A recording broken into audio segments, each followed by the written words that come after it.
In episode 6, James suffers a devastating blow to his plan, but I'm not talking about his blown up ship.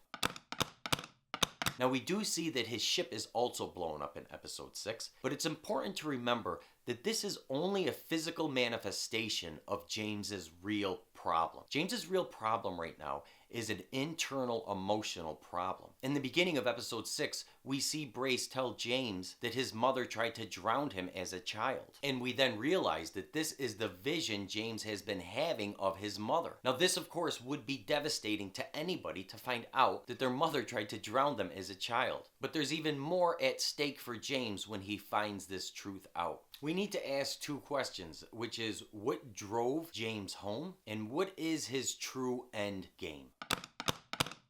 James was gone for 10 years, and he had no interest at home. He wouldn't even send a letter home to his father Horace. We know that from letters James wrote to Zilpha that James is very much into exploring all that is out in the world, and he doesn't have a big interest in a civilized city such as London that is filled with something that James hates the most: hypocrisy. What brought James back to London? We know that James heard Horace calling to him on the foreshore at the end of Horace's life. And we also know that James found out a lot about the way Horace treated Salish at this time. This is what drives James home, knowing that his mother Salish was mistreated by his father. James is driven home to seek revenge for Salish. He is driven home to defend the honor of Salish. And so when Brace tells James that the vision he's having is actually James being drowned by his own mother, James cannot deal with this. His whole mission, everything he's doing, is centered around protecting Salish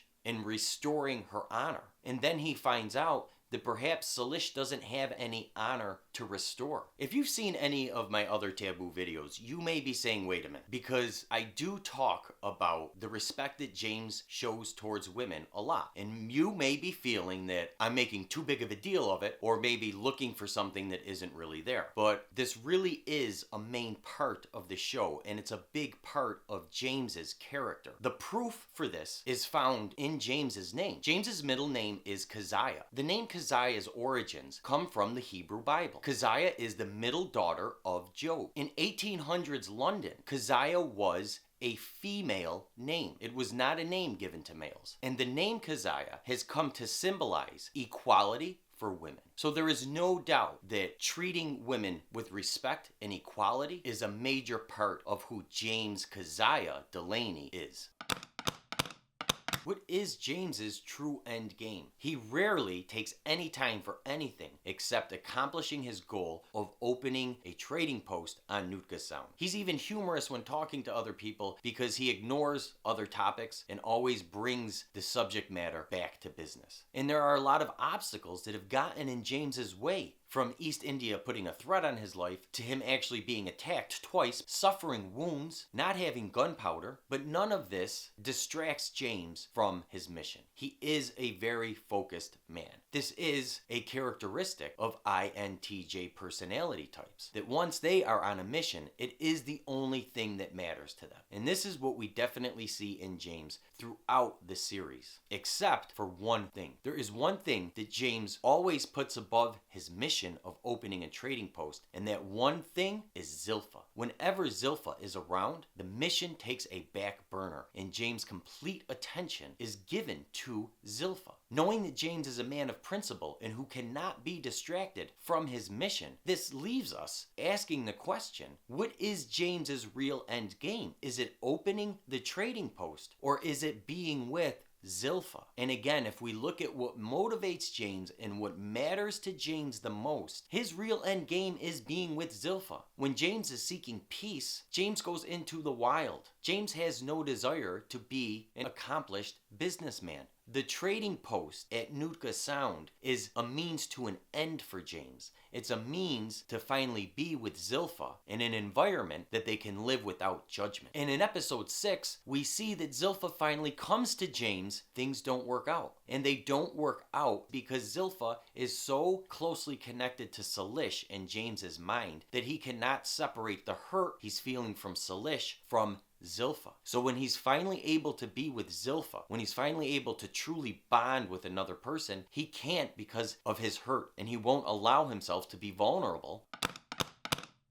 We see that James is a fairly reserved guy. We pick this up the most when Atticus infers that they're now partners. And James is really quick to correct Atticus and say, no, we're not partners. We've seen him say that his gang of the damned is there because when he's through with them, he's leaving them. He doesn't have attachment to them. He doesn't feel obligated towards him. He's not connecting to these men in any way. They are there to serve a purpose for him, and that is all. And that is how James and INTJs in general do look at a lot of relationships. But not every relationship. Zilpha and Salish are extremely special to James, and his bond to them are extremely deep. We could see this in episode 5. As he talks about Salish to Lorna, tears are rolling down his face. James may not be emotional with most people, but he is deeply connected to both Salish and Zilpha. And when Salish hurts him, it's too much for him to deal with. And Zilpha is too closely connected to Salish for him to separate this hurt. Now, don't think that I am forgetting about or leaving out the fact that James lost his ship in episode 6. And this is a big part of his struggle in episode 6. It's almost a little comical to watch James, who we've known as a complete and total badass so far, stumble drunkenly around London, moaning about needing a ship. The fact that his ship is blown up is a challenge for James. But remember, we've seen James face challenges in the physical world before. The most recent one is with the unexpected news that he was not going to be able to purchase gunpowder. James does not go into self-pity mode when he faces problems in his physical world. He just blows over them. The ship being blown up was the physical manifestation